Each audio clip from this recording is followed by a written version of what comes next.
The people who has registered, Scarlett and some other people.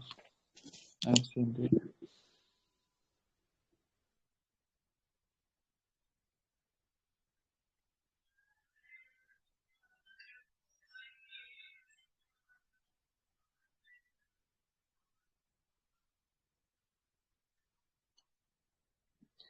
So, good morning, everyone. Today we are hosting new session, and I hope you all are here to join for this session. So, please add your name on the website, choose any article, read, and after that you can summarize.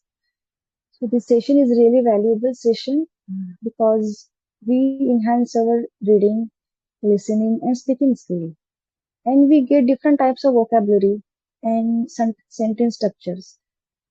So, So just take part in this session and speak uncompromisingly. So who is first? Siddhi, are you there? Hello? Siddhi, please confirm me. Shall I read first? Because no one is. Okay. Okay, sir.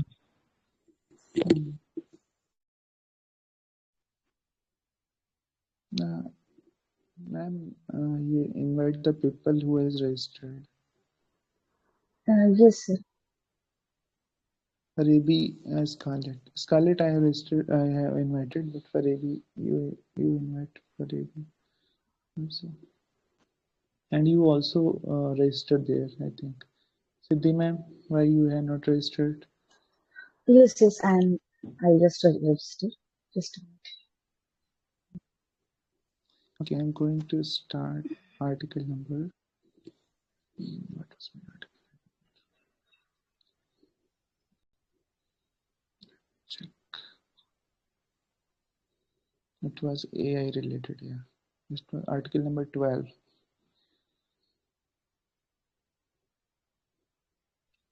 Okay, sir. All the best. Thank you. Now Scarlett also, she has come.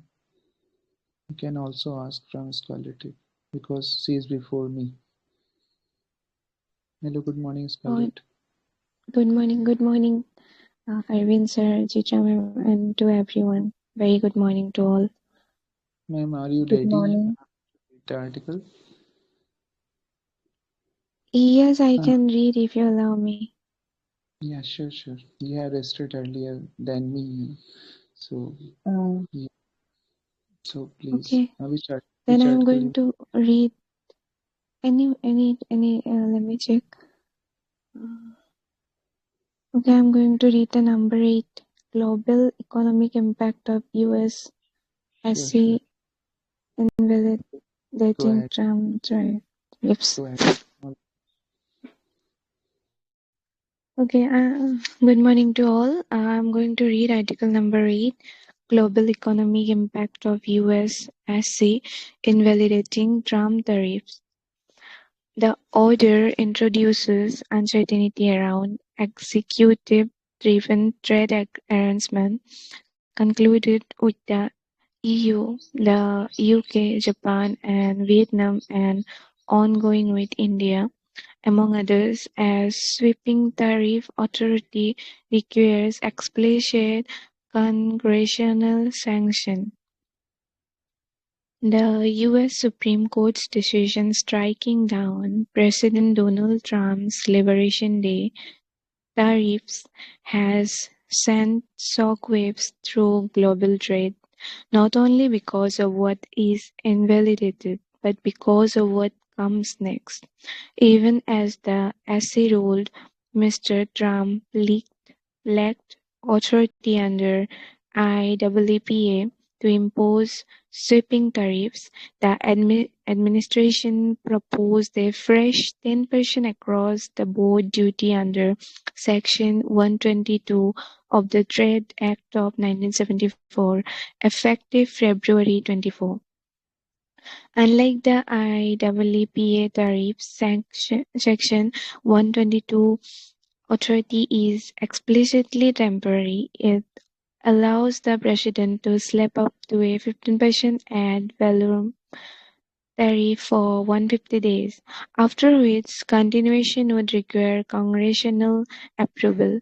In the current political climate, with the president's approval ratings under pressure ahead of midterm election, securing that approval may not be straightforward. Refund question. The fiscal stakes are enormous. As per final monthly Treasury statement for fiscal 25, October 1, 24 to September 30, 2025, the US raised $195 billion in customs duties, more than twice what it raised the previous fiscal. A large share of that increase reflects the post-April 2, 2025 measures now invalidated. This means tariff collections between April 2025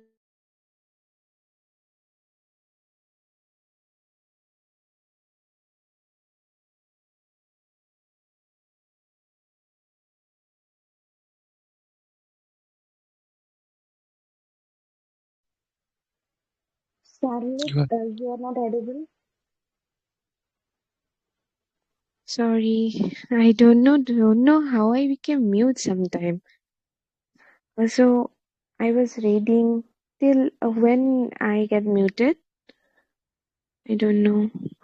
Okay, then let me read not from beginning, from the second para. Okay, the second paragraph, not paragraph. I think second row. Yeah, second row. Share of the increase reflects the post-April 2, 2025 measures now invalidated. This means tariff collection between April 2025 and February 2026 may be subject to protest and refund claims. Under US custom laws, refunds hinge on a technical concept, liquidation of an entry. When goods enter the US, customs initially assesses estimated duties. Liquidation is the formal administrative act by which customs finalizes the duty owed on that specific shipment. Once liquidated, the importer has 180 days to file a protest challenging the duty assessment. If customs denies the protest, the importer may sue before the US Court of International Trade. Once liquidation becomes final and the protest window expires, refund options narrow considerably. The dissenting justices warned invalidating the tariff would create an administrative mess. They were referring to the cascading process of protest, litigation, and accounting adjustment that could stretch over months. Who benefits? Under US law, only the importer of record, typically a US company, may file the protest and receive the refund. The answer for who benefits lies largely in contractual arrangement, not statutory entitlement. There is no government-to-government mechanism channel, that channels refunds back to foreign exporters. Distribution depends on private commercial arrangement. Chinese importers gain. China accounted for roughly one-third of US tariff collection in CY 2025. I think it's China, yeah, I don't know. By far the highest nation paying duties to the US. Reports before the Senate Joint Economic Committee indicate importers of Chinese goods paid roughly $91.8 billion in the custom in CY 25. Even before the reciprocal tariffs, China was one of the largest contributors to US customs revenue. If a significant share of post-April collection is refunded, the largest nominal relief would accrue to importers dealing in Chinese goods. The same logic applies to exporters from the European Union, India, Vietnam, Japan, and the United Kingdom, all of whom faced higher effective duties in 2025. For context, automotive products, vehicle parts, electronics, apparel, and textiles were among the top revenue-generating sectors in 2025. A reversal would materially reduce effective tax exposure for exporters from these economies. Trade deals leverage. The ruling also introduces uncertainty around executive-driven trade arrangements concluded with the EU, the UK, Japan, and Vietnam, and ongoing with India, among others. While the agreements themselves remain intact, the court has clarified that sweeping tariff authority requires explicit congressional sanction that shapes the bargaining landscape. Countries yet to finalize deals may now negotiate with greater confidence. Section 122 Gamble. The proposed 10% tariff under Section 122 offers the administration a legally clearer pathway. However, it is capped at 150 days. Its continuation requires congressional approval, cannot exceed 15%, and is intended to address balance of payments concern, not broad geopolitical leverage. With midterm polls approaching, congressional appetite for extending universal tariff amid inflation sensitives may be limited. Institutional jitters. Internationally, the ruling sent two contrasting signals. On one hand, it reinforced confidence in US constitutional checks and balances; on the other, it may weaken the perceived credibility of presidential tariff threats. For global markets, uncertainty over refunds, Sections 122's lifespan, and future congressional action may prove as economically consequential as the tariff themselves. The economic consequences of SC order are only beginning to unfold. So I have done with my readings. And this article is about the global economic impact of US and SC invalidating Trump tariffs. So the US Supreme Court building is showing there where the justices struck down Trump's sweeping tariffs in Washington DC. So from after reading all and the entire article, I get to know that Trump's tariff sweeping down by the Supreme Court in US, and the author is talking about the entire sector, like who get benefit by this, and there's some refund question, and I think when I read there's everything I get to know, but now I think someone else should explain it. Shwayam, if you can, because it's belong to yours. Bye. Okay, let me try. Am I audible? Yes, you are. Okay. Okay, same.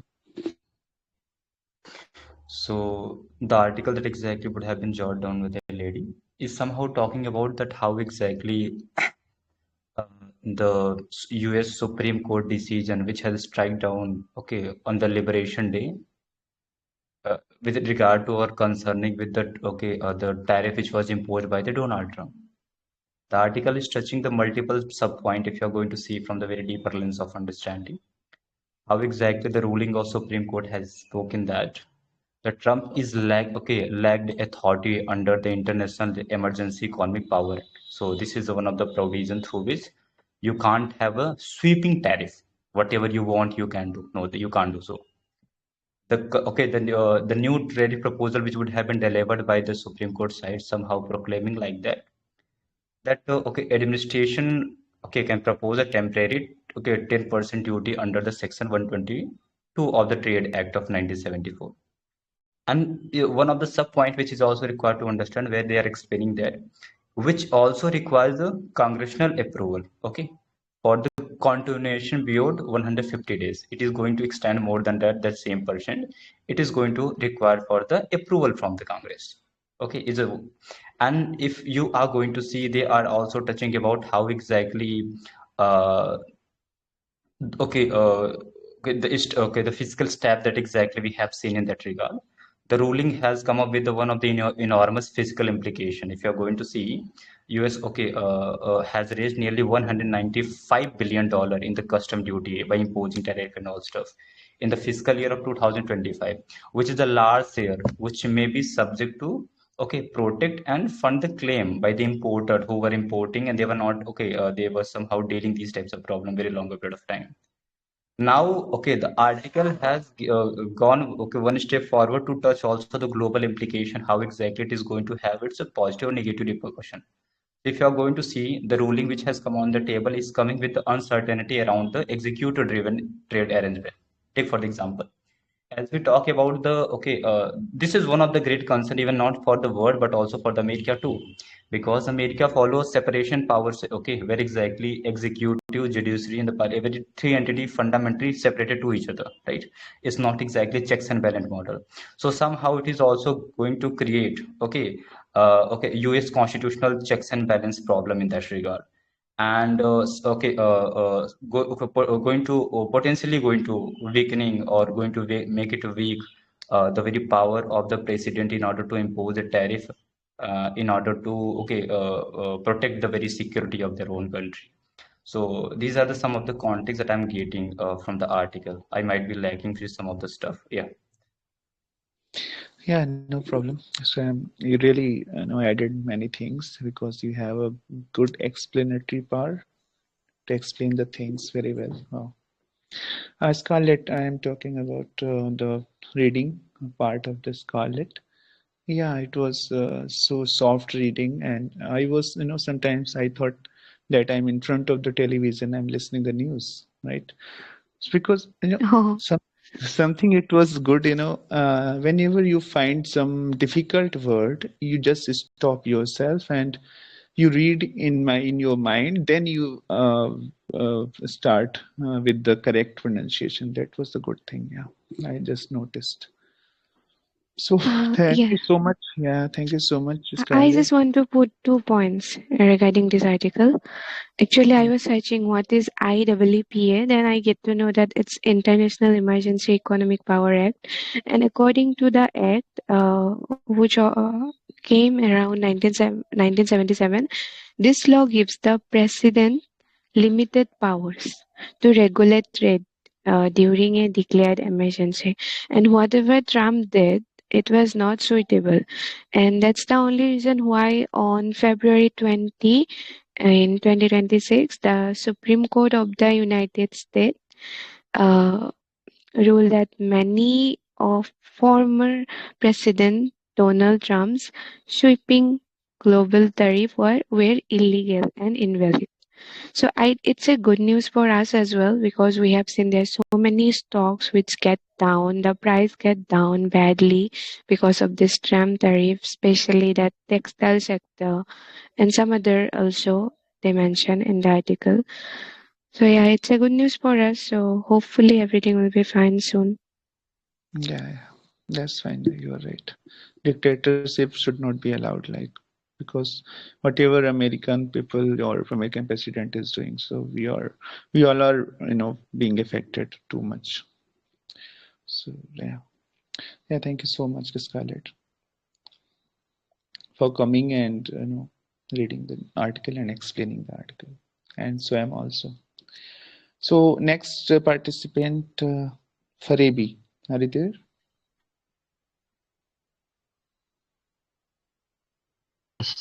I'm here, and good morning, everyone. Yeah, good morning, very much. Farebi, which article you want to read?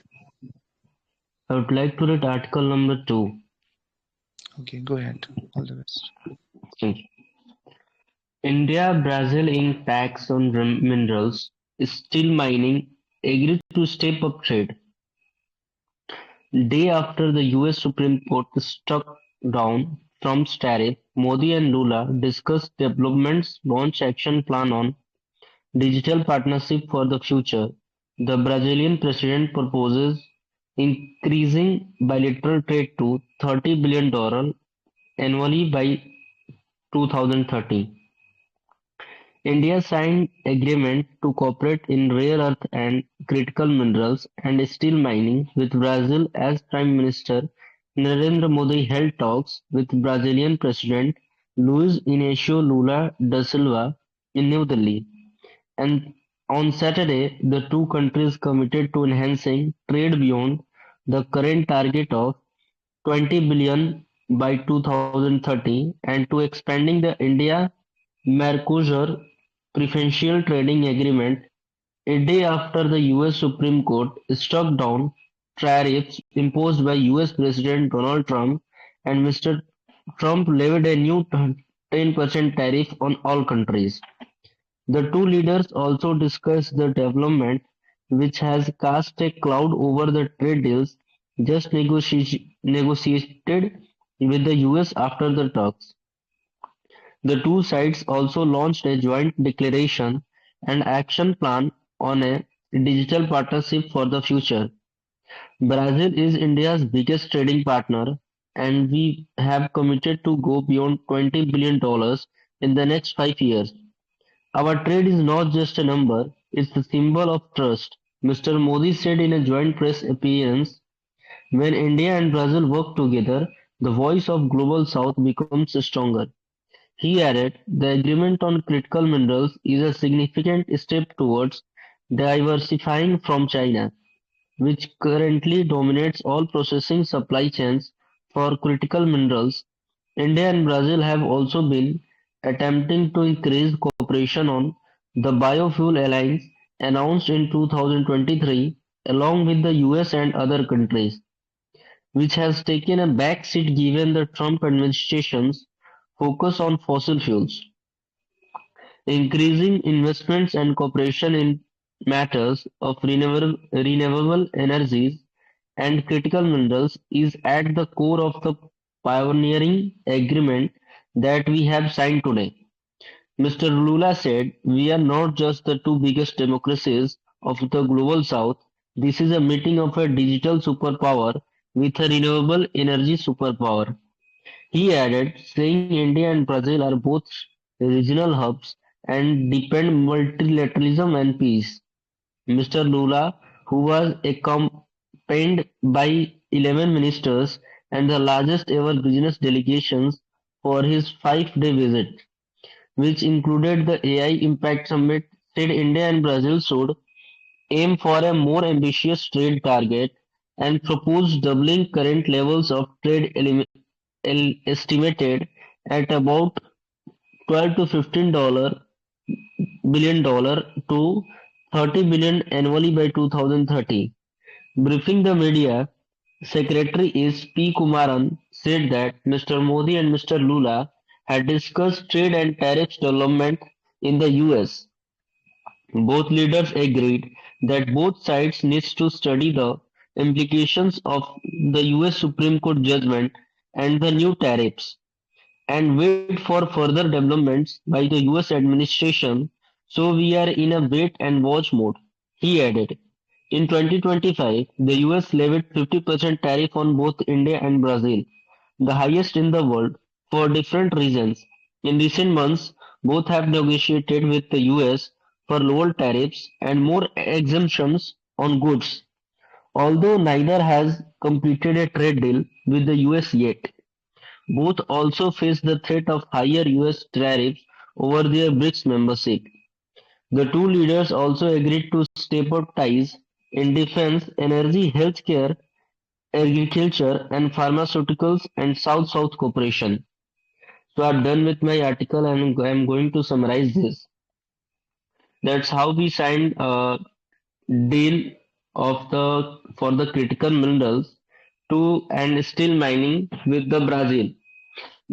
For the AI summit and with a deal with India, the Brazilian president Lula da Silva visited here for the deals, and we signed a good deal with him because the Brazil has some rare earth minerals which is important for us because we know for the rare earth minerals only China and Taiwan are dominating in the world. So if Brazil has some rare earth minerals, so we have to mine them, and it is good for our EV section, electric vehicles manufacturing and other the chips and the other products as like that. And we have target to by 2030 that we will our trade deal to reach $30 billion. Okay, and we are now day by day we are increasing this because we all know the Brazil population, and Brazil is one of those country who make a big deals with India. And also his 5 day visit to India. Also, we have discussing the trade deals with the US because Brazil and India is the those countries who has most tariffs from the US of 50% because of the BRICS membership, and also that both the countries are importing oil from the Russia. And is when India and Brazil will work together, they will become a strong global South partner. And also we are discussing on the biofuel that how we will be reduce the fossil fuels. Fossil fuels such as these like petrol and diesel, and the biofuels like we can say the solar energy and the renewable energy, which is not make that much pollution and other things. And we have discussing we have a make a deal with for the solar panels and the solar agreement because in the geography region of the Brazil they have enough light for the solar energies, and we all know India and the northern part and the southern part also have the good enough light of sun that we can make a energy by the solar panels. That's how we signed the deals with them. And also we will may both Brazil and India will make a renewable superpower in the renewables energy. And Mr. Lula visited us with 11 ministers and one of his largest delegations in India till now. So, we all know the five members, which is BRICS, are making each other's trade of 40% of the world, and the 30% of the trade deals are done by the European countries. So we count only BRICS and NATO. It's NATO countries. It's making 70% of the world trade deals. So it is important to maintain BRICS as well as to maintaining because Brazil and BRICS members to maintain the deal with the Brazil. So this is all from my side for this article.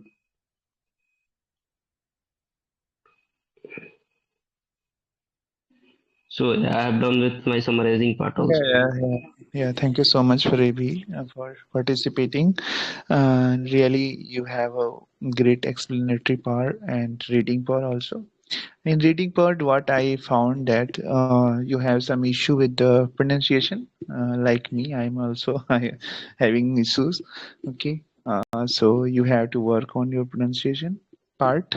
Okay, so thank you so much again. And somebody else also, if wants to explain something about this article, so you are welcome. Yes, I want to. Sure. But before that, I just want to say that Faribi explained it so well. I mean, he didn't left anything. He explained every sector. But I just want to tell, like the previous article, we are talking about Trump's tariff and all. Here also, it's mentioned that in 2025, what happened? U.S. developed levied 50% tariff on both India and Brazil. But recently, what happened? It decreased to 10%. So it's just struck down, and it's a good news for both the countries, for India and Brazil too. And what they are doing, what their goals right now, and the good thing is that uh, the Brazilian president visit to New Delhi, and then our Prime Minister Narendra Modi, India's Prime Minister, and he talked about this thing, like how these two world, these are definitely these Brazil and India are two of the world's largest emerging economics, so they can strengthen their economics if they will have good partnership. And where they focus mainly, they are focused on the minerals and raw materials. It's very essential for industrial growth, as Farabi mentioned already. So yeah, because earlier only China and other countries, they are having uh, dominate here. But right now, if we know that Brazil is one of the world's top producer, it produce iron ores and critical minerals like manganese, nickel, and rare earth metals. And on the other hand, India is one of the fastest growing steel producers. So if both both the country get combined, then it will be very good. We both economically strong very soon. So we are hoping for good. So this India and Brazil agreements, which is signed recently, I think on Saturday, it happened. So yeah, it will work for longer, I think. And this is all from my side. Yeah, thank you so much, Scarlett. Having great ideas, adding more points in articles. Thank you so much. Yeah, I know the main common idea about that. If India is having agreement with the Brazil, and they are sharing their things, their whatever they have, the resources, India and Brazil, so they can cooperate to each other. If they are cooperating to each other, they should lack the dependency of on other countries. So yeah, we should be we should call. Except that, if you allow, I have to throw some light on the terminology which are somehow used here. Okay. Yeah, sure, Sammy. Two fundamental terminology, which is the rare earth, right? And second is the critical minerals. And I will not go to geopolitical context, that will drag the discussion summary. So if you're going to talk about the rare earth, the number of rare earth are exactly the same in every part of the world. That is the 17. If you're going to read the block of the group SPDF, the 4 block in our periodic table, right? The two element are from the your D block, which is called the metal block, is scandium and the yttrium, right? And the remaining 15 are the part of your lengthenized activity, which is a part of the F block, right? And they are extracted from the same C block. So if you're going to see, the 15 are from the lengthenized series, and 2 are from the the metal part, what is called the scandium and yttrium. Combining all these are the 17 your rare earth. Now let's move one step forward, the critical minerals.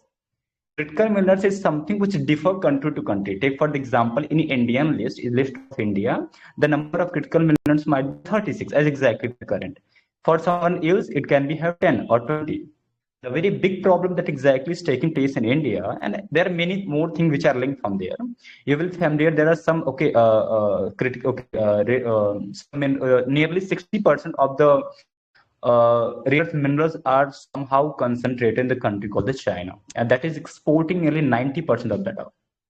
This is somehow one of the biggest challenge for the world, because we know the very future of the world is going to be guided or decided by these minerals. Take for example, if you're going to talk about the critical minerals or supply chains, who are many more stuff. Okay, these are the very guiding force for the future dominance in the checks and control. What exactly has happened recently?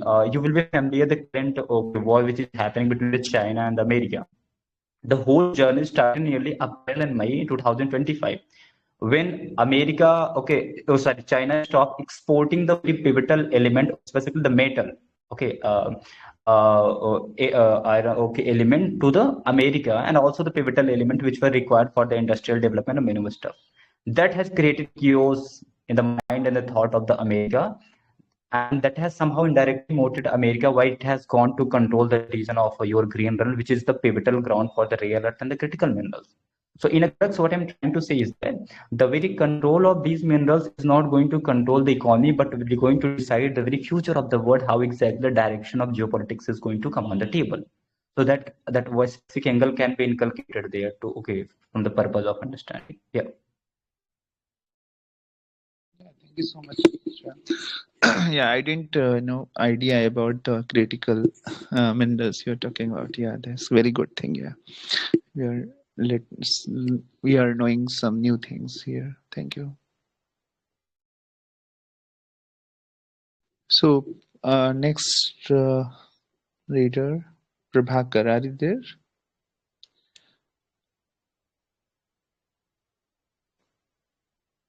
Prabhakar? Yeah, sir. I'm here. Yeah, very good morning. Very good morning. So which article you want to read? I want to read article number 4, sir. 4. Okay, go ahead. All the best.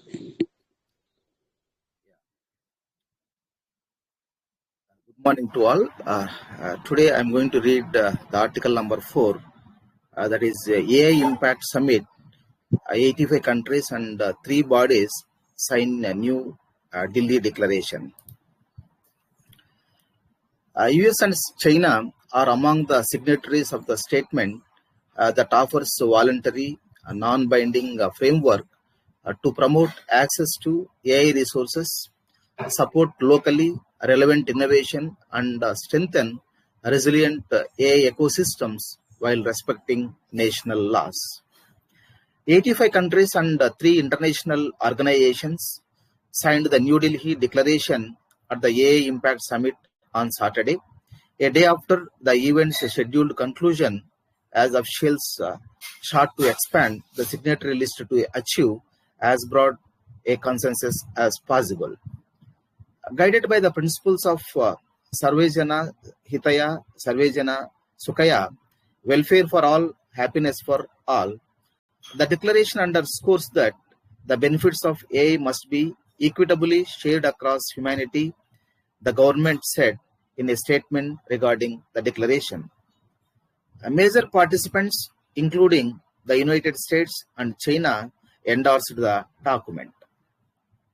As with the 2023 G20 summit, the road to consensus was paved with non-binding and voluntary commitments. Democratizing AI, while the declaration does mention AI safety and trust issues that the US in particular rejected during last year's Paris discussions, its commitments lean heavily on knowledge sharing. The 900-word statement offers a character for the democratic diffusion of AI as a voluntary and non-binding framework to promote access to fundamental AI resources, support locally relevant innovation, and strengthen resilient AI ecosystems while respecting national laws. It also introduces a global AI impact commons, described as a voluntary initiative to exhibit AI use cases for governments to draw inspiration from. Human capital. On security and trust, the statement says advancing secure, trustworthy, and robust AI is foundational to building trust and maximizing societal and economical benefits. Noting that depending our understanding of the potential security aspects remains important, we recognize the importance of security in AI systems, industry-led voluntary measures, and the adoption of technical solutions and appropriate policy frameworks that enable innovation while promoting public interest throughout the AI life cycle.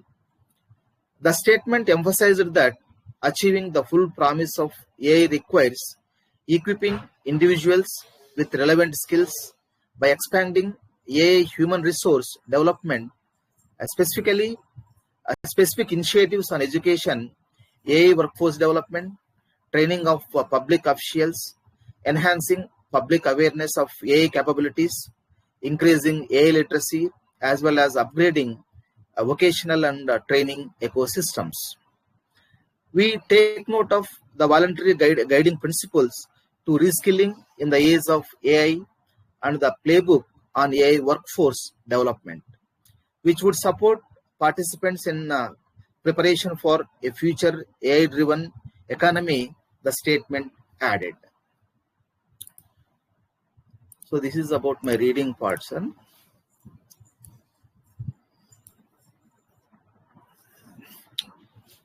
So coming to my explanation part, so this article is all about the declaration statement prepared for as an outcome for the ongoing AI summit that was happening in New Delhi from 16th of this month, and it is about to conclude tomorrow. And so in this statement, okay, they mentioned that, so in this declaration, 85 countries and also along with the 3 international organizations has signed, okay, and all those right came to the consensus about these outcomes. And also they mentioned that guided by the principle of Sarvejana Hitaya, Sarvejana Sukhaya, that is welfare for all and happiness for all, the declaration underscores the benefits of AI. Those must be equitably shared across the humanity, the government that is given in the statement about this declaration. And also they highlighted that this particular declaration was endorsed by the 2 major participants, United that is States and China. And also they mentioned, so here it is in line with the G20 summit that was happened in 2023. So here consensus was paved with non-binding and voluntary commitments. So this declaration mainly mentions AI safety and trust, mainly the issues that the US is in particular rejected during last year's Paris discussions, because the US is the major power in present day world. So its commitments lean heavily on knowledge sharing. And also they mentioned that it's a 900 word long there is a declaration.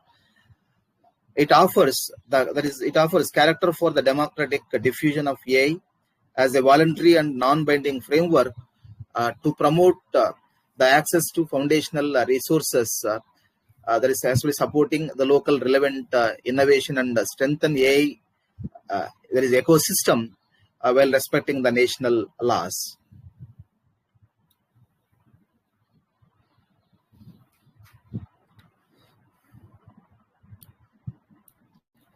And also the statement, okay, they mentioned that advancing secure, trustworthy and robust AI is foundational to build trust and maximizing societal and economical benefits.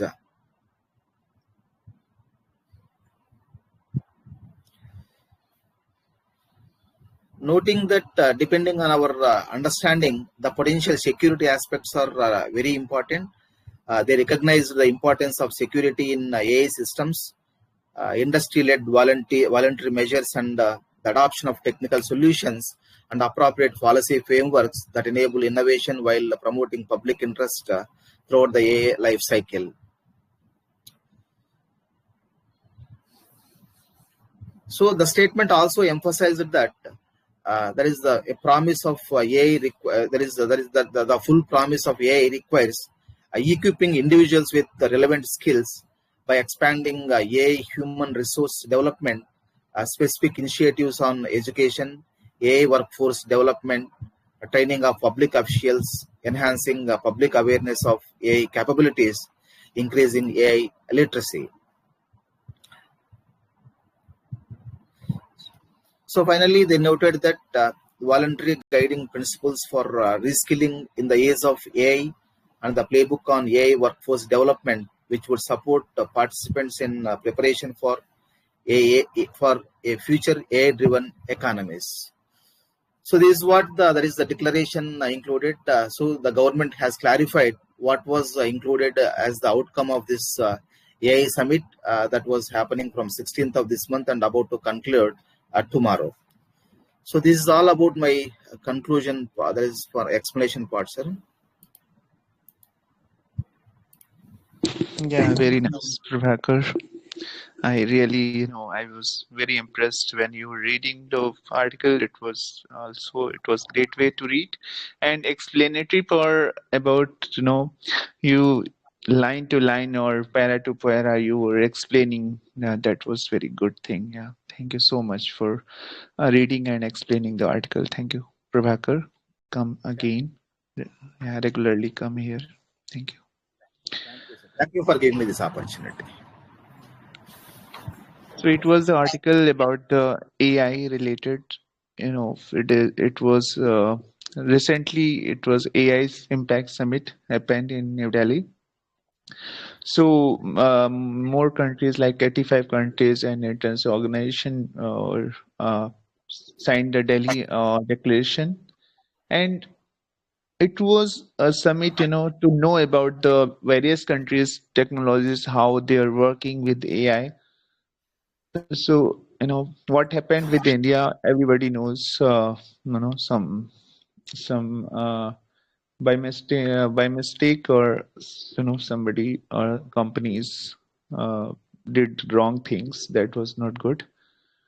But, it was about the cooperation of, we should know about the other countries, what they are doing, how advanced they are. So this New Delhi Declaration, main points of the declaration are ensure equal access to all AI resources and promote safe, secure, and trustworthy AI, and encourage AI development that benefits society. Because we are nowadays we are knowing the AI uses not more, but whatever we are seeing in the mobiles, we are seeing the media, so those things we are knowing. But still only I think 10 to 20% we are doing with the AI, but we can expand it towards our society, well, with helping the society, helping the traffic problems, helping the police, helping the many government officials. We can use AI to help them. So this is really a very good thing if we are using in a positive way. So that's all about I wanted to say about. Thank you. Chitra ma'am, who is the next? Can you tell me? Sir, um, next is you, and after that me. Otherwise, you can ask other. Okay. People here, Abhimanyu, A, Swam, Noki, Prabhat Joshi, and Anonymous. So please register in the website and participate here, so that we can also learn from you that how strong you are in reading and explaining the things. Yeah, if possible, please. Arvind sir, I want to add some things in article number 4, which were written by Yes, which sure, I sure. You are read by welcome. Sure. Prabhakar. So I only like to mention what are the three bodies which signed this declaration. The three bodies are United Nations, European Union, and the African Union, which has the importance in the world because the Union has 29 countries, and the African Union has, I think, around 50 countries, and the United Nations. These are the major unions in the world which signed the AI, New Delhi's AI summit. So, along with the US and the China. So, this shows that how this summit goes in a good manner and what is importance of this declaration.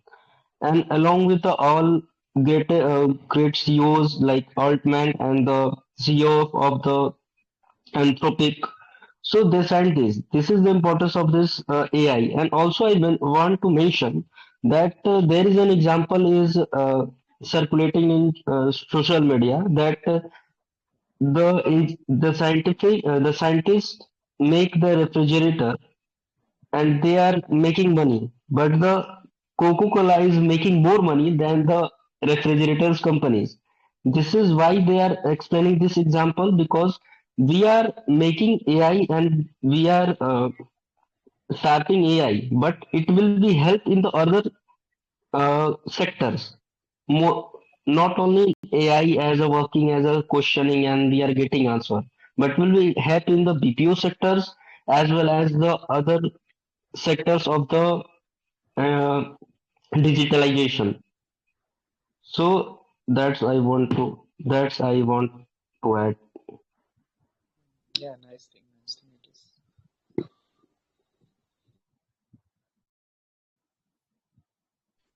Yeah, Chitra ma'am, somebody, anybody else Okay. listed? No. Yes, sir. If there are no one, so I will. Yeah, sure. Yes, sir. Thank you so much.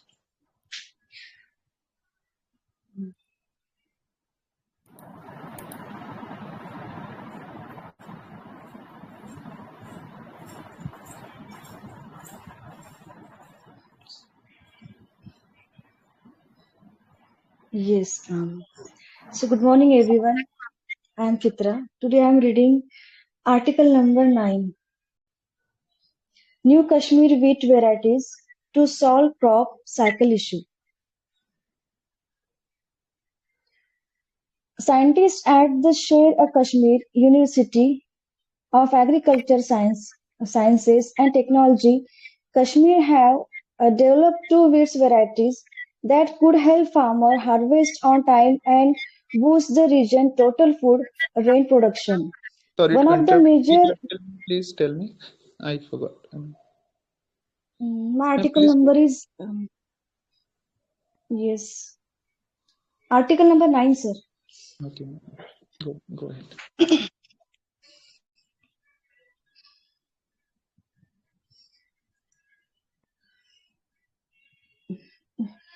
Okay. One of the major challenges one of the major challenges with earlier wheat varieties was that most of the planting material came from subtropical regions such as Haryana and Delhi. Asif Bashir Shikari, professor of genetic and plant breeding at Coast K, said, in Kashmir's climate condition, these varieties tended to mature late, often around June or July. Wheat, a rabi crop, is sown in October and typically harvested in early summer. In Kashmir, however, ever rice the dominant kharif crop, farmers need to vacate their field by mid-June to transplant paddy. When wheat stay in the field until June, the rice-wheat rotation, a mainstay of food security and livelihood, breaks down. Although those varieties were high-yielding, they affected our cropping cycle.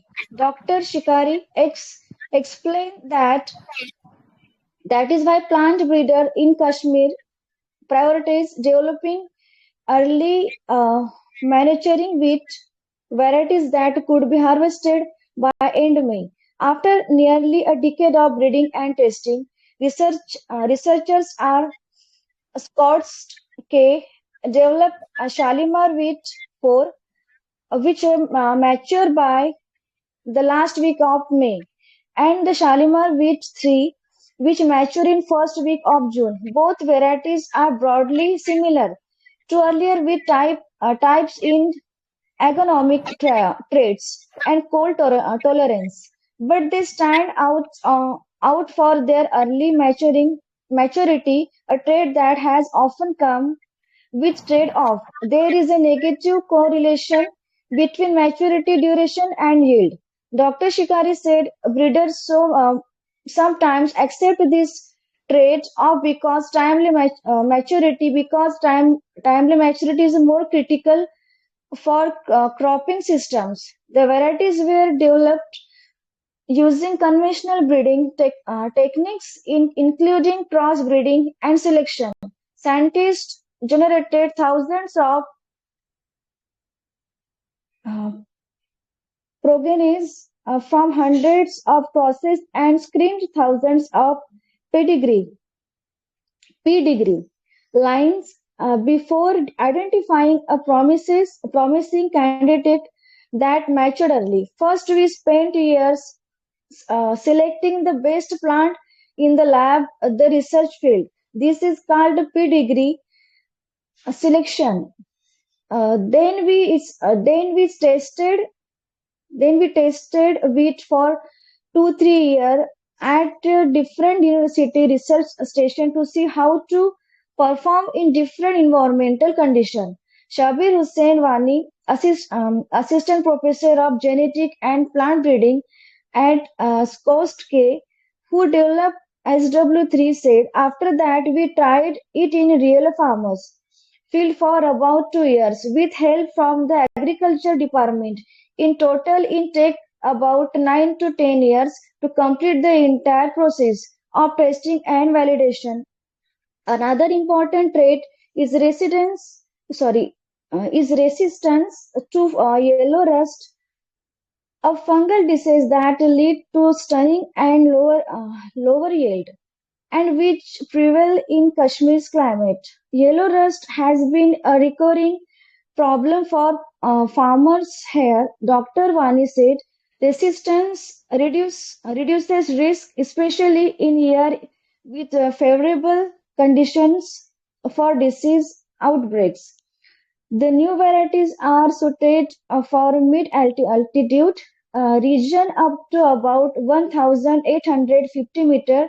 Researchers expect the varieties of benefit farmers in regions such as Guraj, where wheat often grown for fodder, with grain as the additional benefit. SW3 is also fortified with iron and zinc content for more than 40 ppm.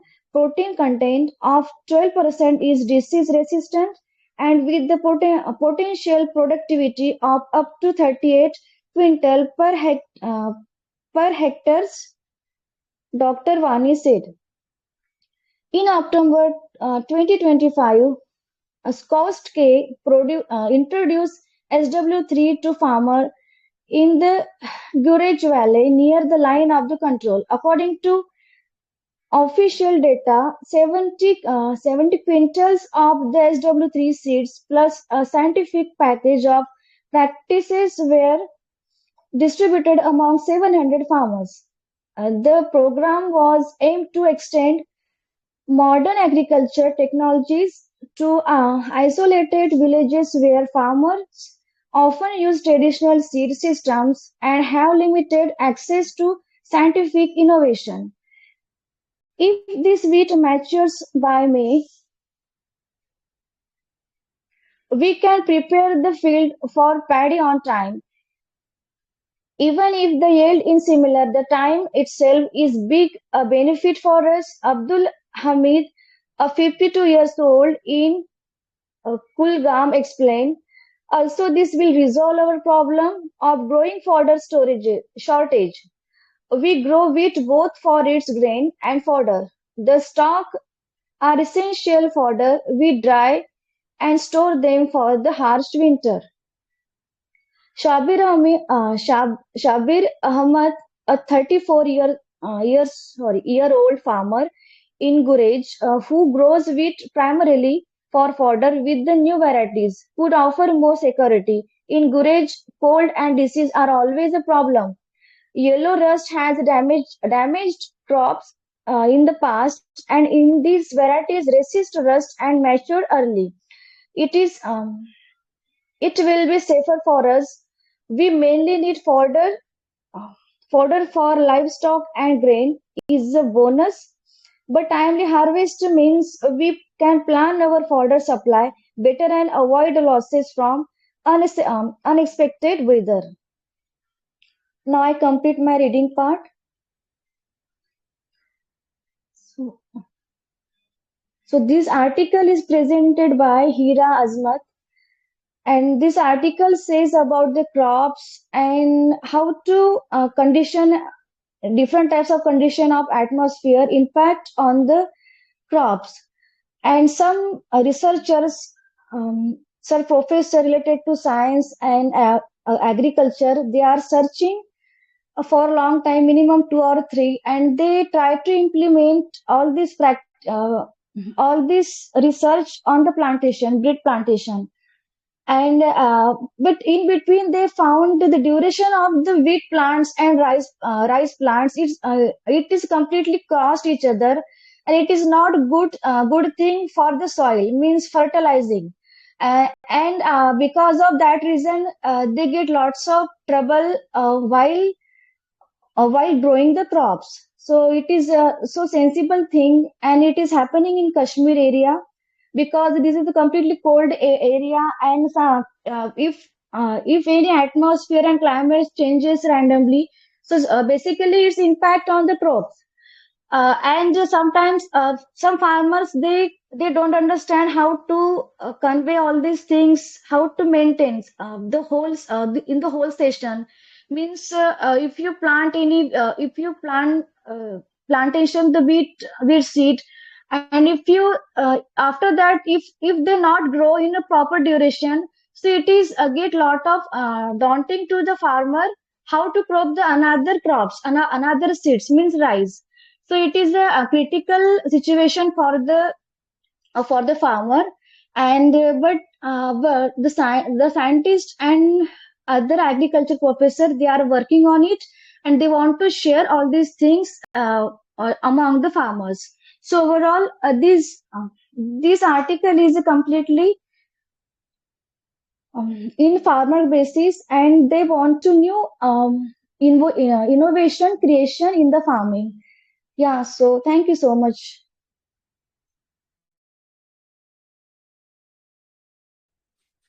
Very nice. Chitra ma'am, your reading part and explaining part both were superb. Yeah, it was, good article. I mean to say, because nowadays what I am seeing, we are developing, okay? We are developing, but we are disturbing the nature also. But in Kashmir, what is happening? Farmers are not getting the full cycle of the wheat, because they have to plant the paddy also. So it is, both are disturbing. So that's why, scientists have to create this research. They have created some new varieties of new Shalimar related, new, what I say, okay, new plants. Okay.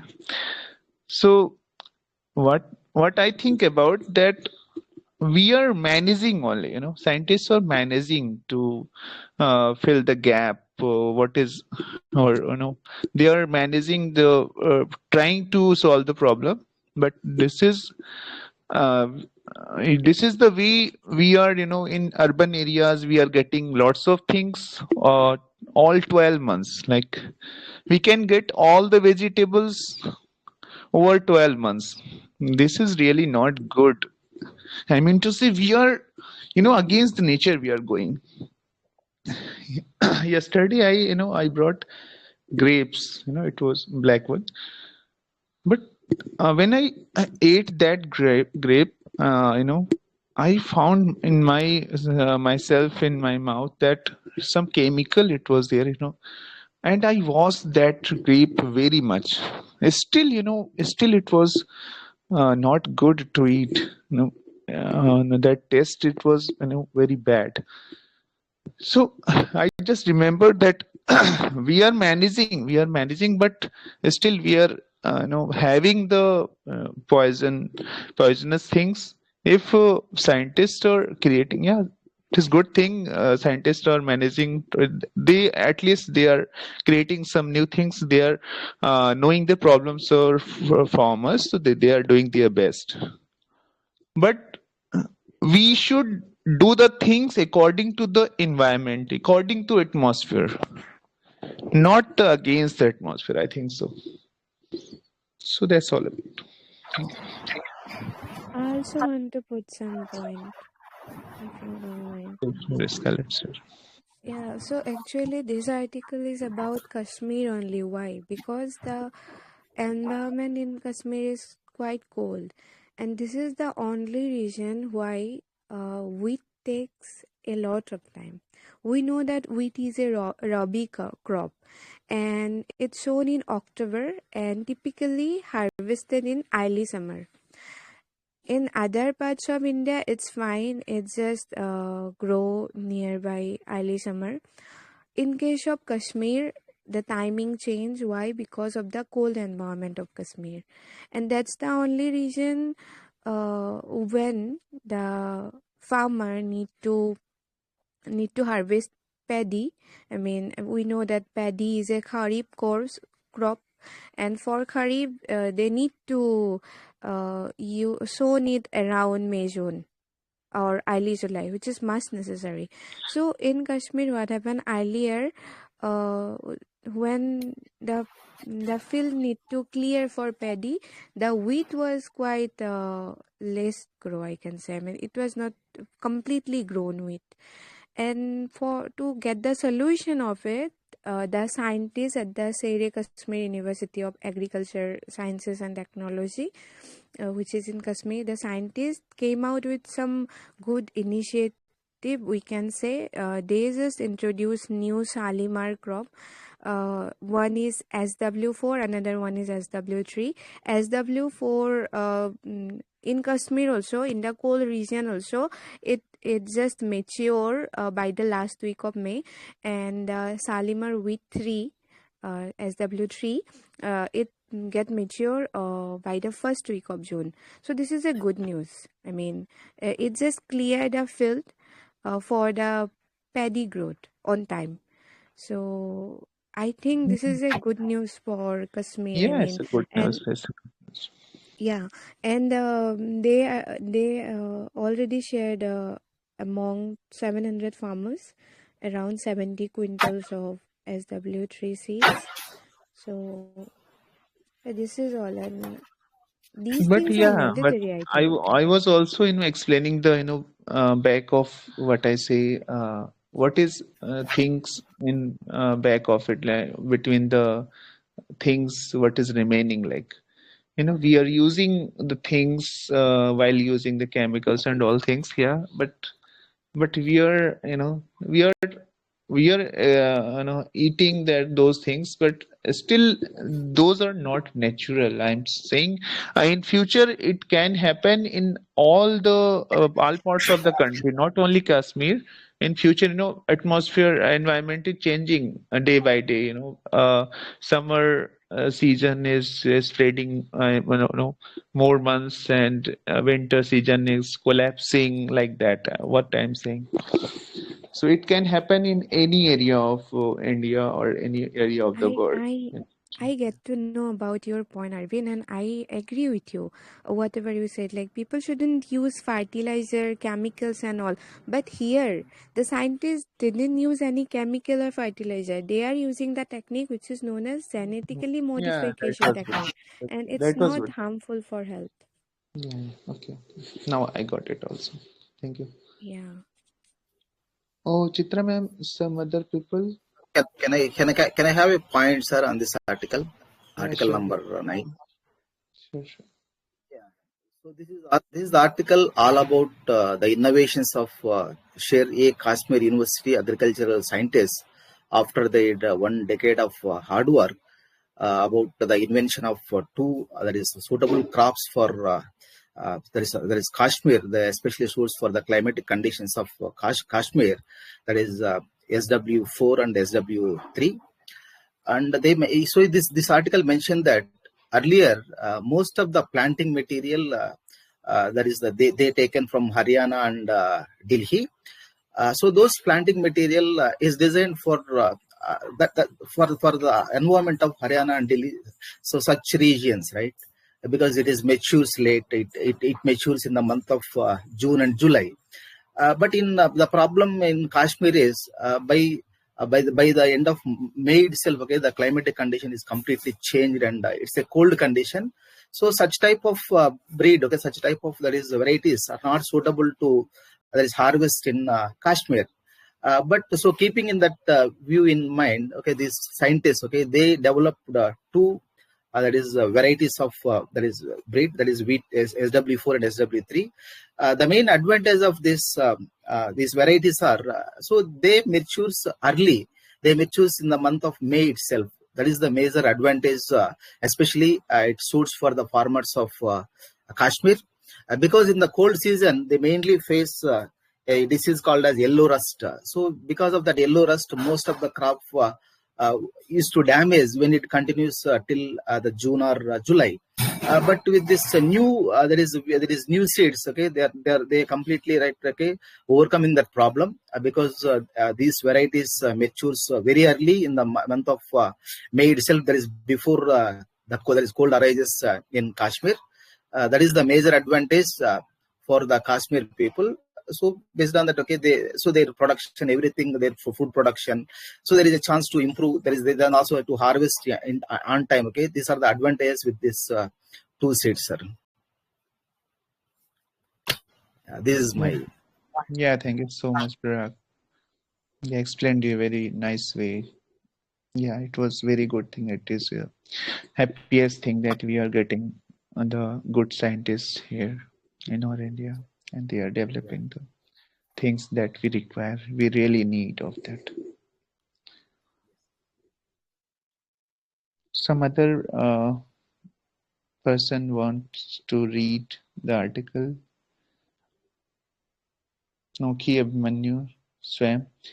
Swam, why you're not reading the article, only explaining the article? You can also take any article and explain in a very perfect way. Swam, are you there? The reason is that the place where I can't Yeah. move for the place where exactly I'm present. Mm-hmm. Okay. Hello. Yeah. So I can't follow the long term of consistency. Okay. Now I'm getting okay. You don't have more time. You just explain for some time and okay. You are doing other works Can also. I read one more if you allow me, sir? Yeah, sure. You are in form, so how can I resist you? Sure. Yeah, thank you so much. so, one point, sir. So whatever the previous one, right, they said, okay, that is correct, sir. Because especially on working days, it is not possible to read such a lengthy articles, right? That is the problem I too facing, because today Sunday just we can spend and we can participate, but on working days we too getting the same problem to wait for a Yeah, long time. It's very lengthy articles, right? We need to wait in the queue same for a long here. time. Same here, Prabhakar. I'm also facing the same thing. After a long time, I'm coming here, because of the busy schedule. On Sunday, we can do like this.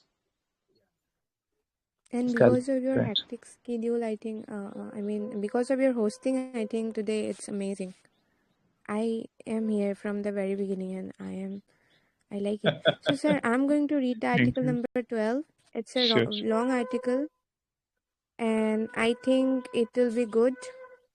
I will try to, because Okay, whenever there is a long article, half article you can read, and the remaining I will. Okay. yeah, If it. sure. Because in case of long articles, the benefit is that we just get the entire article by reading only, no need to explain.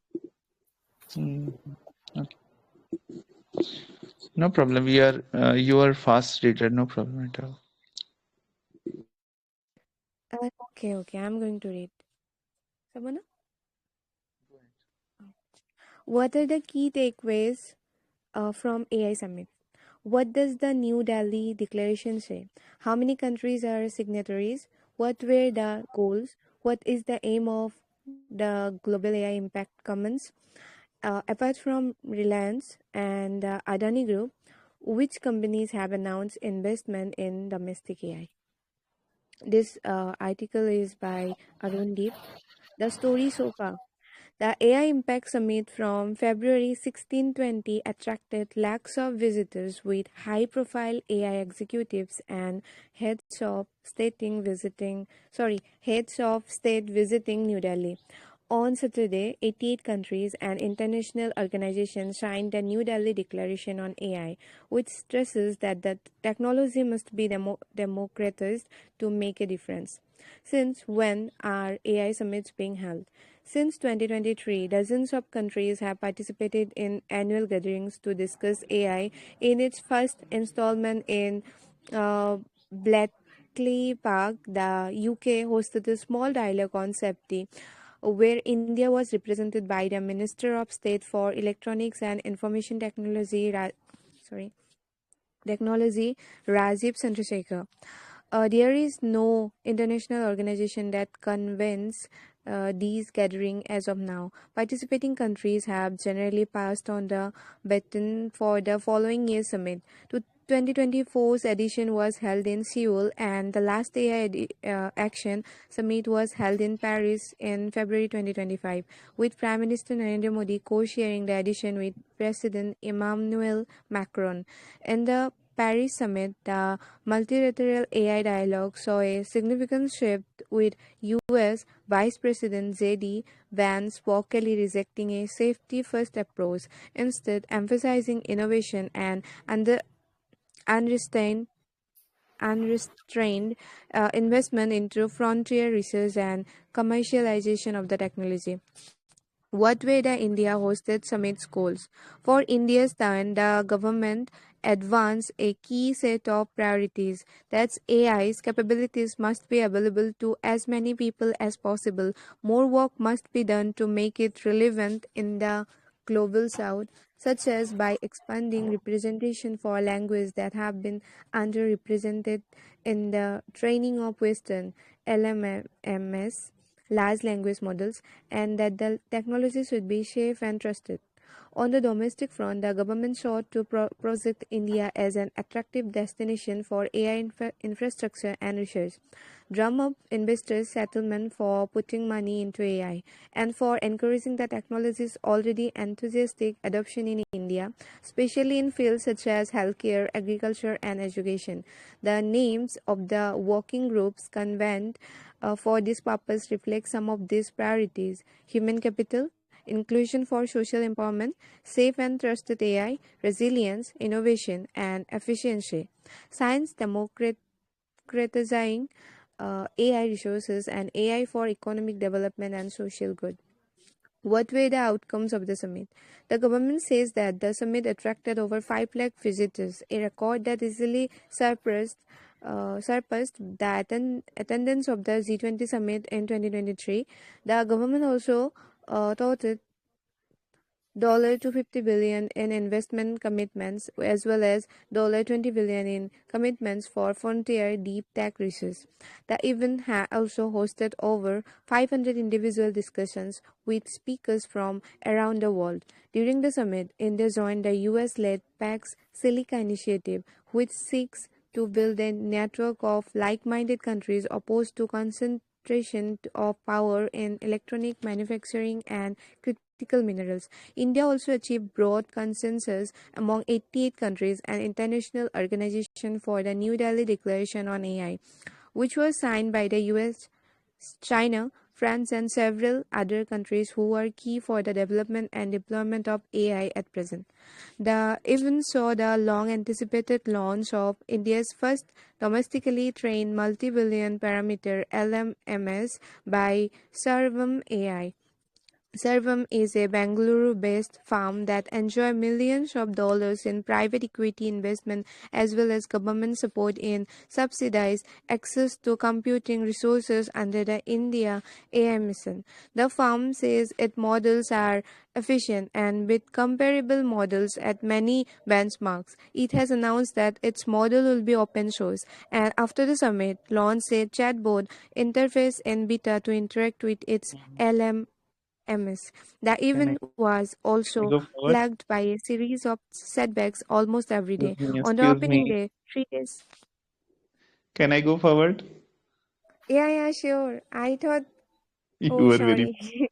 You were very Alright. fast. Oh my God. Okay. I thought Okay. two row left. I thought like that No, only. no, not just half of the. I think I was thinking about. Okay, you just finished on with its LLMs, right? Yes. Okay. The event was also plagued by a series of setbacks almost every day. On the opening day, 3 days before the plenary, with the heads of states and keynotes by figures like OpenAI CEO Sam Altman and Google CEO Sundar Pichai, organizers were overwhelmed by an unexpected number of participants. Security and logistics issues abundant, with significant traffic snarls delaying even some speakers from making it to their discussions. On the second day, an exhibitor at the summit's concurrent expo, Calcutta's University passed off a Chinese-made robot dog as their student's creation. The wide publicity to this caused significant embarrassment to the organizers, who ordered the university to vacate the premises, and on Friday a group of Indian Youth Congress members stormed the expo, revealing hidden t-shirt and chanting Modi is compromise before being apprehended by the police. The Delhi police has apprehended the protesters and is investigating the protest. What were the investment commitments? Reliance Industries Limited announced commitments of 10 lakh crore rupees in domestic AI, only slightly more than the Adani's group's similar commitment. Gave a few refresh details about its existing $15 billion investment in data center and AI projects in India, such as a subsea cable system that would directly connect India and the US. The event also saw high-profile pacts between OpenAI and the Tata Group, along with another agreement between Anthropic and Infosys. OpenAI said it would lease 100 megawatts of data center capacity from Tata's Hypervault and provide its advanced models to the firm's employees. The pacts were notable due to the stock price damage and that both firms took after Anthropic's latest coding LLM shocked investors with its advanced capabilities. Yotta Data Services, a domestic data center operator, announced $2 billion in data center infrastructure build out with graphics processing units from NVIDIA. Okay, what does the New Delhi Declaration say? The declaration is broadly in line with India's statement multilateral priorities when organizing the summit. Nearly all commitments are described in the statement as voluntary and non-binding, encouraging wider participation. These include a charter for the democratic diffusion of AI, a global AI impact commons which would serve as a database of use cases for countries to draw inspiration from. Trusted AI Commons, described as a repository of tools, benchmarks, and best practices that supports the development of secure and trustworthy AI systems. An international network of AI for science institutions which would link technical institutes around the world, and AI for social empowerment platform. An AI workforce development playbook and re-skilling principles and guiding principles on resilient and efficient AI. The summit is expected to catalyze long-term international partnership and position AI as a key driver of economic growth. The government said in a statement, adding that there was broad-based global consensus on leveraging AI for economic growth and social good. Yeah, thank you. Scarlett, you can explain the Okay, articles. so now I'm going to explain whatever I read. So, this is the article number 12. What are the key takeaways from AI Summit? At the very beginning in the article, it mentioned that the AI Summit, which occur in India from 16 February to 20 February, and it attracted lakhs of visitors among 80 around 88 countries. In the earlier article it was mentioning 85 countries who signed, but actually visiting countries numbers are 88. On Saturday, 88 countries and international organizations signed the New Delhi Declaration on AI. Now I became confused which is the correct number, 88 or 85. We need to check it. I think 85, it's 88 is the correct one. 85 plus 3, madam. 88. 88 countries and 3 international organizations. Yeah, but in the previous article it said 85 countries and 3 international 85 plus 3. organizations. But here it's mentioned 88. I think 88 is the correct one. Anyway, so the next topic is when are AI summits being held? And we already mentioned that on February 16 to 20. And good news is that we know that in 2023 in India we had the G20 summit, but this time this AI summit surpassed the attendance of G20 summits. In India we attract around 5 lakh visitors, which is a good news. Definitely, which is a good news for us. And what were the India hosted summits goals? And what is the goal behind this summit? We know that AI's capabilities must be available for every people as possible. It should available for as many as people, and it should work must be done to make it relevant in the global south. So what is global south? If I have to talk about it, then we know that in the entire globe, in the entire globe, there are some countries which are known as the global south country, which contain the South America, Africa, and the Asia. Entire Asia include this global south. So the author is trying to talk about that in India. In this summit, it focus on work must be done in the global south sector as well, and it also talk about expanding representation for LLMs. What is LLMs actually? Large language models, which we know that we know about the ChatGPT, Gemini, and Quark or something like this. I forget the name. These are known as LLMs, large language models. So the training of these things could be mandatory so that everyone can use it. And on the domestic front, the government sought to project India as an attractive destination for AI infrastructure and research. And it also encourages the AI should use in the different sectors like healthcare, agriculture, education, and so many things. And what were the outcomes of the summit?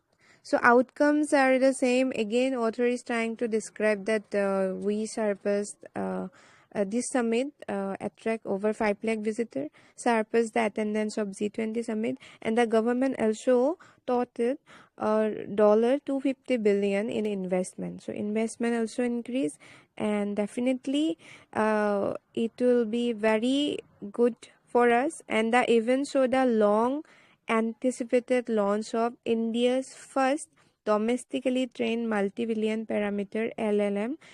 So as like ChatGPT and Gemini, India also domestically trained one LLM by Sarvam AI, which is known as Sarvam, and Sarvam is a Bangalore-based firm that enjoy millions of dollars in private equity investment as well as government support. So I think I have done from. I mean, whatever I did, I explained it. Now it's your turn, Okay, Arvind. okay, okay, sure. Okay, what I read about investment, it was showing that global tech companies announcing investment. It means that it's a very good thing that we are or any countries can get the investment from global, and global companies are ready to invest in AI infrastructure in India. We are talking about India, so they are ready. So it is really a good, so great news for us. And also it wants to focus on building data centers and computing facilities, and investing also in AI research and developments, and also AI startups and innovation ecosystems. Uh, just take an example. As in my college, I'm teaching in rural college. Okay, so there are lots of problems. So if we are, writing the problems, whatever the major problems there, and if infrastructure, AI related things, and inform the problems, then they can also give some solution of that using the AI things. Yeah, it is a really very good thing, I think so. Now coming in my mind many ideas about how we can overcome the situations. And other things also there, a declaration about New Delhi Declaration. So in case of declaration, the thing that is very important thing is non-binding. I think countries, if they are thinking that it is good for them, then they can follow, and if they are thinking it is not good for them, then they cannot follow. It is not binding, it is non-binding. Okay, and they can know they are very safe and secure, also trustworthy AI. I mean to say, they are not, that AI is not going to harm the people. They are not going to leak the informations of the companies or any individuals. So it is also good thing that it is trustworthy one. And also they are saying that they are promoting the democratic and inclusive AI. It means that inclusive AI means they are benefiting the all countries, not only India. So they wants to spread the AI things everywhere. Okay, and they are supporting the local innovation and AI ecosystem also. It means not only the prominent areas, prominent uh, departments, they are also supporting the local innovation. I mean to say, in locally, if something is being invented, so they are helping also in that thing. And also they are increasing the skill development and reskilling the future of AI jobs, AI jobs. They are including the AI in those things also. So that's all about, I think so. Thank you. Thanks for your explanation, Arvind. It was really amazing. You read also so nicely. You read like very calm. You maintain a peaceful tone. So yeah, it's impressive. And I want to see you every day, even though it's not possible. Even I cannot. But on Sunday, definitely we should have a discussion like this. Chitra ma'am conduct on every day, and yes, Chitra ma'am, I want to share Chitra you. ma'am, so what we do now? Sir, there are no one.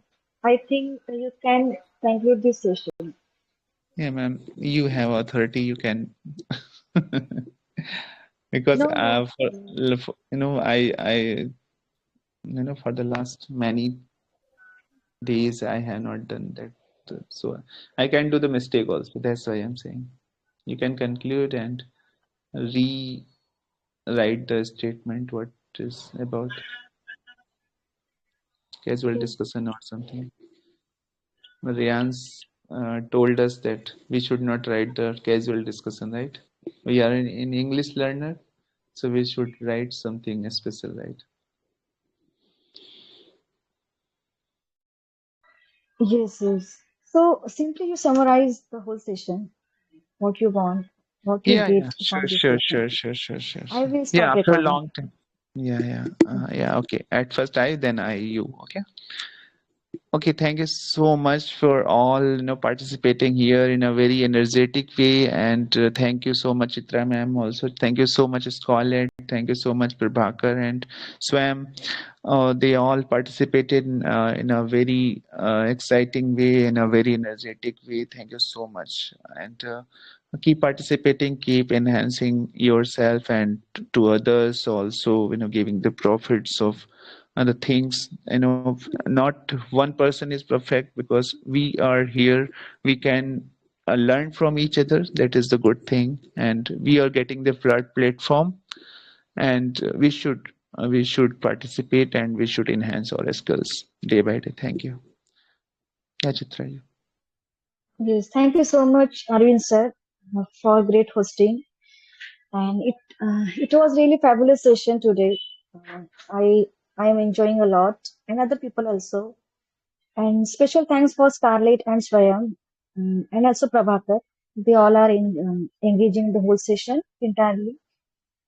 So yeah, so thank you so much. So keep joining regularly, keep shining. Yeah, so have a nice day.